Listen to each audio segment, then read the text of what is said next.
Ça y est, on est le vendredi 29 octobre, c'est le matin, on vient d'arriver à l'aéroport et c'est le grand jour. On démarre enfin notre tour du monde, après l'avoir bien repoussé, avoir fait un tour d'Europe en van.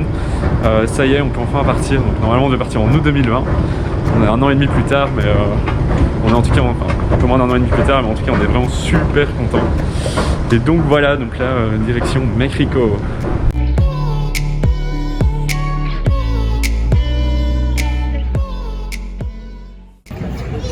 Bon, ça y est, première petite balade oui, on est dans dans Cancun. C'était pas du tout prévu, hein, parce qu'on avait prévu d'aller...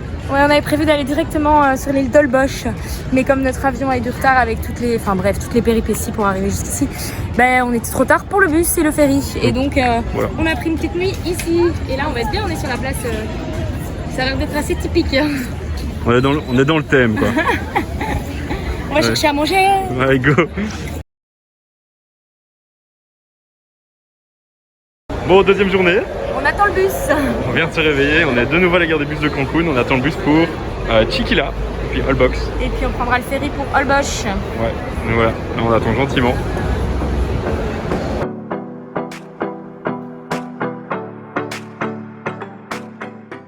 Ça y est, on est bien arrivé à Holbox après 2h30 de bus. Et une demi-heure de ferry. En bateau. Ouais, donc c'était sympa. On a même eu un petit chanteur dans le bateau. Ah oui, c'était incroyable. C'était un peu n'importe quoi. Par contre, visiblement ici, il a plu. Ouais, il y a des énormes flaques. Genre là, derrière, c'est pas une rivière, je sais pas si vous voyez, mais c'est la rue. Voilà. Donc voilà. Du coup, on y est nos pieds. Et on a déjà déposé nos sacs à notre auberge, alors qu'il n'est absolument pas à notre stèle, un camping qui est une auberge. Ouais, un camping. Mais c'est cool, ouais, il y a comme les lacs et tout, donc on va être tout bien. Et là, on va aller chercher quelque chose à manger, parce qu'on meurt de faim. Des tacos. Des tacos.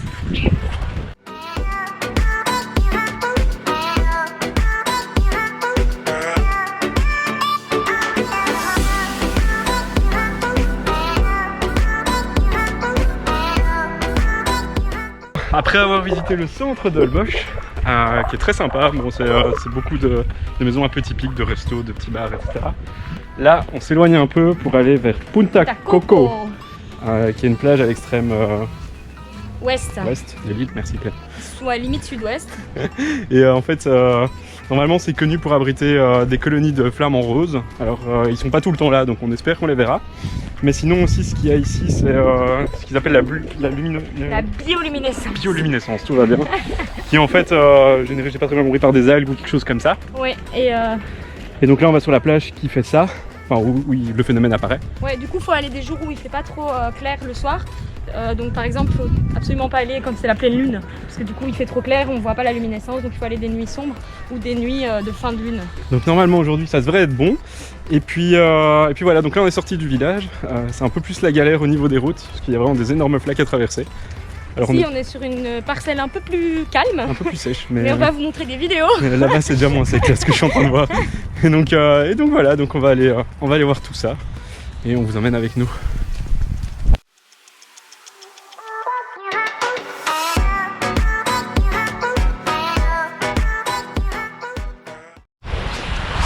Bon, ils sont où les flamants roses? Ils sont pas là. Ils sont pas là.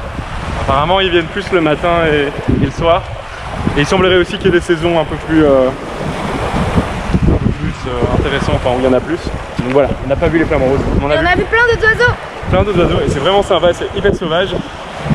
Bon, il y a quand même quelques hôtels. Mais le truc c'est que comme on est hors saison, tout est fermé. Et donc c'est super calme. Et regardez, on est tout seul sur la plage. Donc, voilà. Bon, après il y a beaucoup d'algues aussi. Ouais, et le chemin pour aller, là on repasse par la plage mais par l'intérieur c'était vraiment galère. Parce que on a eu de l'eau jusqu'au-dessus des genoux. Dans une eau un peu brunâtre. Un peu. C'était très sympa. Très sympa. Mais bon là c'est cool.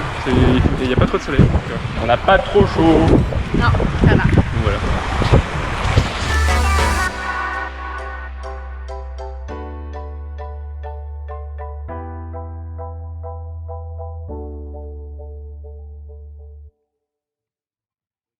Hello hello. Hello, alors du coup notre séjour à l'île d'Holbox se finit. Alors c'était vraiment super sympa, vraiment à conseiller. On a vraiment adoré le village et l'ambiance qu'il y avait. Ouais, c'était vraiment trop chouette. Les plages sont magnifiques. Bon, nous on n'a pas eu trop de chance, beaucoup ça a été un d'algues. peu envahi par les sargasses dernièrement. Et alors bon, par contre ça c'est toute l'année, mais c'est envahi par les moustiques, donc prévoyez votre répulsif. On les piquait de partout. Et donc voilà, et là on est en train d'attendre le bus pour notre prochaine étape. Ouais. Donc là on va partir vers Valladolid, où on espère fêter Dia de los Muertos, puisque c'est donc là pour l'instant c'est les 3 jours des morts ici au Mexique. Mais bon, il y a plein de festivités qui ont été annulées à cause du Covid, donc voilà, on croise les doigts pour qu'il y ait quand même un petit quelque chose là-bas. Et donc là, notre bus c'est dans 1 heure, on est à la gare des bus de Chiquila, on a déjà repris le ferry. Il n'y a pas grand chose en plus, hein, donc non, il n'y a pas grand chose, on a qu'à attendre. Un petit resto, mais voilà, après 1 heure au resto, déjà on en a marre, donc on a un peu bougé, mais voilà. Donc voilà, c'est parti pour la suite.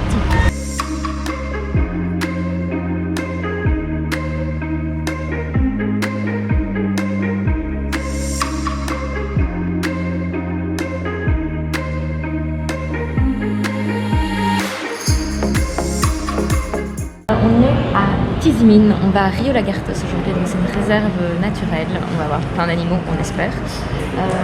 Pour venir ici, on a pris un bus depuis Valladolid, on a payé 55 pesos et ça dure 1 heure plus ou moins, on a pris la compagnie Adeo. Et puis là on est à Tizimin, on doit changer de bus, on va prendre une compagnie méga locale qu'on n'a pas encore pris qui s'appelle Norte, je sais pas quoi. Et là c'est 50 pesos encore pour aller jusqu'à Rio Lagartos, de nouveau 1 heure. Et puis on verra là-bas comment on se débrouille pour trouver un pêcheur ou quoi qui va nous emmener sur son bateau. On verra bien. Même la gare des bus est bien locale ici.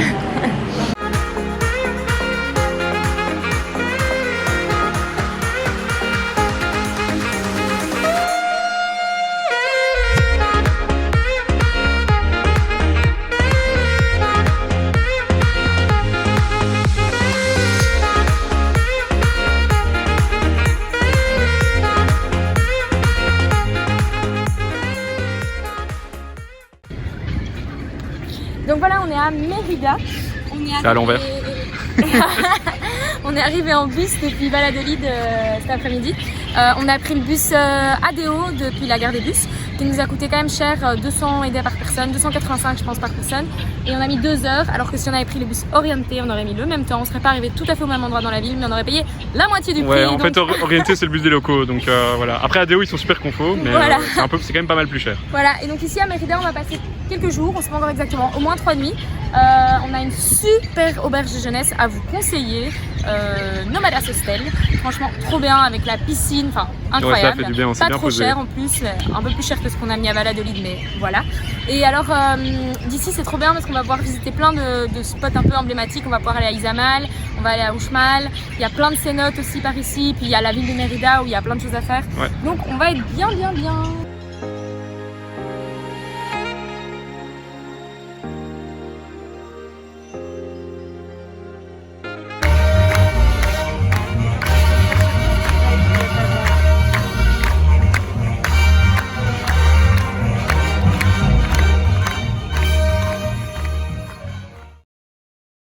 Hello, alors nouvelle journée aujourd'hui et on est à bord de notre première voiture de location. Oui. On vient de louer pour 2 jours.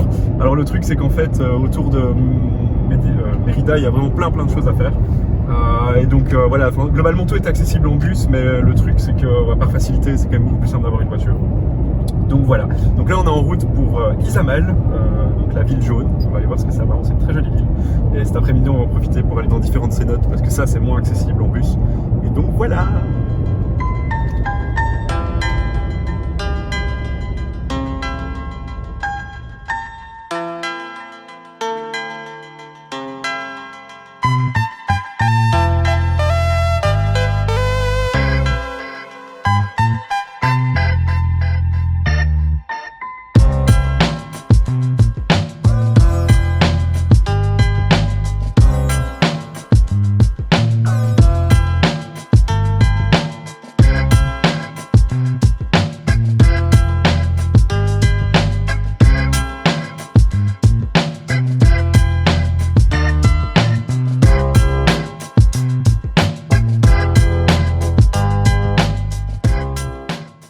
Dernière petite visite de la journée, en rentrant en fait après le chemin cabossé, on a vu qu'il y avait un site Maya juste à côté de la cénote. Mayapan, donc on s'y est arrêté, bon, on a eu que 20 minutes pour visiter parce que ça allait fermer, mais au moins on a le site pour nous tout seul. Et ça coûte pas très cher, c'est 50 pesos par personne. Donc, et l'avantage c'est que c'est un des seuls sites Maya où on peut encore grimper sur les pyramides. Donc voilà, donc on va aller tout au sommet et on vous montre ça.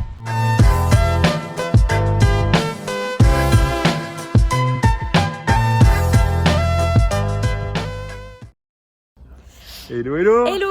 Alors on vient d'arriver à Uxmal, donc on est à 1h15 de route de Mérida, on est venu en voiture. Ouais, donc Uxmal c'est une cité maya, comme il y en a beaucoup dans l'île Yucatan, mais alors c'est une des plus importantes après Chichen Itza. Elle est un peu moins étendue, mais la pyramide qui est là derrière nous est plus haute, elle fait 35 mètres de haut. Ouais, donc ici, on est venu ici parce qu'en fait c'est un petit peu moins touristique, que ça reste très bien conservé, enfin ça a l'air d'être vrai de ce qu'on en voit ici. Donc c'est un peu moins touristique et voilà, donc la preuve là on est pratiquement tout seul alors qu'il il est tôt, mais il est 9h. Mais ça c'est cool. Alors sinon au niveau des infos pratiques. Oui, donc l'entrée a pratiquement doublé depuis fin 2019 comme dans beaucoup de lieux du Yucatan. Donc là on est à 460 pesos par personne, donc c'est presque 20 €, plus le prix de l'entrée du parking qui est à 80 pesos. Et alors les petites infos pratiques, c'est qu'on peut rentrer juste avec un appareil photo et une gourde, pas de sac à dos, rien du tout. GoPro il faut payer en plus. Ouais, ça c'est un peu dommage, donc tout ce qui est GoPro matériel en plus il faut payer. Donc voilà, voilà, c'est un peu dommage. Donc là on est illégal, on filme avec le téléphone. Mais voilà. Mais donc voilà. Donc ici la cité elle a contenu jusqu'à 25 000 personnes, donc c'est quand même très impressionnant. Et donc on va aller vous montrer tout ça.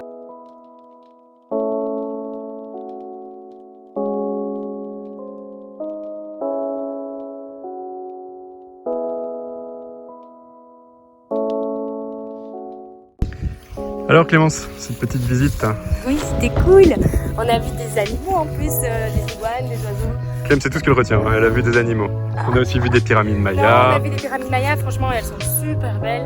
Derrière Pente, il y a celle qu'on vous a montrée au début, mais elle est cachée, vous la verrez pas bien. Et, super bien conservée. Franchement c'était trop bien. Et regardez, on est tout seul quoi. Enfin, allez, il y a d'autres gens, mais presque personne. C'est vraiment sympa. On a bien fait d'arriver tôt, ça c'est vraiment cool. Et là, si vous voyez, non, vous voyez pas, il y a un aigle. On a même vu un à tête rouge. Voilà. Ça perturbe Clémence. Oui, tu peux aller voir ce que c'est comme race. C'est le dernier soir à Mérida du coup. Oui, et voilà, dernière partie de cette vidéo. Là, on est bien posé au Nomadas Hotel de Mérida. C'est vraiment tout bien. Le cadre est vraiment sympa. Donc, une semaine déjà bien chargée, enfin ça fait déjà plus d'une semaine qu'on est ici au Mexique. On n'a même pas pu vous montrer tout ce qu'on voulait. Mais bon, c'est pas grave, on a déjà montré l'essentiel, on a déjà vu plein de belles choses. Voilà, on n'a juste pas, comme on vous avait dit, on voulait voir Dia de los Muertos, mais on a discuté avec plein de gens, chauffeurs de taxi, enfin bref, plein de locaux qui nous ont dit que cette année, toutes les processions étaient annulées, donc c'était uniquement vraiment en famille restreinte. Il y a certains voyageurs qui ont eu la chance d'être invités dans les familles. Nous, on n'a pas eu cette chance, malheureusement. C'est pas grave, on reviendra. On reviendra une autre fois pour cette occasion. Donc voilà, donc pour la suite, encore plein de bonnes choses. Là, on va partir de l'autre côté du Yucatan. Dans le Quintana Roo, et puis après, on va aller vers le Chiapas, probablement. Donc voilà, ce sera au programme de la prochaine vidéo. Excuse pour le son de cette vidéo, entre autres, parce qu'on n'a pas trop utilisé notre micro, beaucoup la GoPro. On va essayer de s'améliorer là-dessus, on est vraiment désolé. Et comme c'est le premier jour de vidéo comme ça, n'hésitez pas à dire ce qui vous a plu, ce qui vous a moins plu, et comme ça on s'adaptera un peu pour vous montrer ce que vous voulez voir un peu plus précisément. Et voilà. Bon, je crois qu'on a tout dit. D'ici là, n'hésitez pas à vous abonner, à liker cette vidéo. Et à nous suivre sur Instagram, sur TikTok, sur Pinterest, sur tous nos réseaux sociaux. Le blog est toujours là aussi, on va le mettre à jour, il va y avoir de nouveaux articles sur les destinations qu'on a faites ici. Et on vous dit à la semaine prochaine. Ciao, ciao.